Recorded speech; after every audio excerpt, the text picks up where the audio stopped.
final video of the prickly wolf balls. Go and check out 1 through 5 before coming to this one, because this is going to make sense only if you've seen those other videos. So here we have the prickly wolf ball, and that seam there is pretty prominent. So after you solder this, you can still see that seam very clearly. So I like to take a carbide bit. This is just a conical shaped carbide bit inside my flex shaft, and I will run this along the seam of my bead.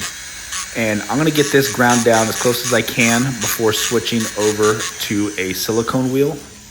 And so I just take this out of my chuck, go and grab me one of these white Dedeco silicone wheels, and then I'm gonna slide this right into the shaft.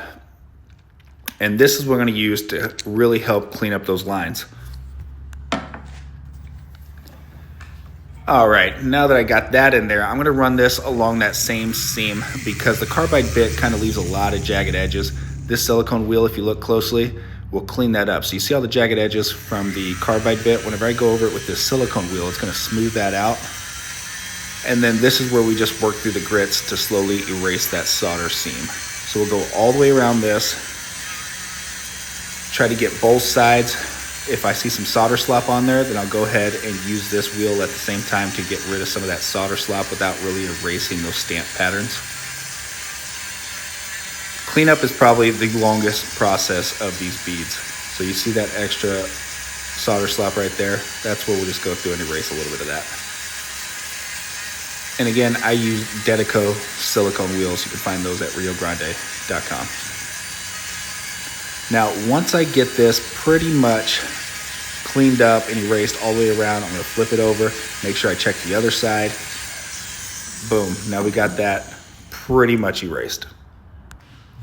Now from here, I'm gonna go over to my bench polisher. So this is an adjustable speed, variable bench. All right, from here, I'm gonna move over to my variable speed bench grinder. If you don't know what this is or where to find one, you can actually check the links in my bio, and they have them there. I have a whole tool list of all the stuff that I use.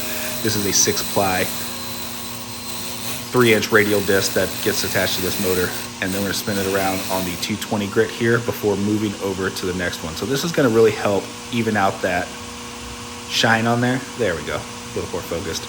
You still see it's kind of scuffed, but we have the other side here with this blue wheel. I don't really know what the grit is on this blue wheel, but I move over to this one. You've seen this in the intro to all the videos. I'm gonna take it, put it over here, and putting it on a wire like this makes it real easy to get an even, smooth finish because it's gonna spin that bead for you and kind of get that finish nice and even. Now, this is where I'm gonna kind of stop these videos because I make a ton of these beads before I go and patina all of them at the same time. I'll get them all the way to this step, and then I will stick them in patina.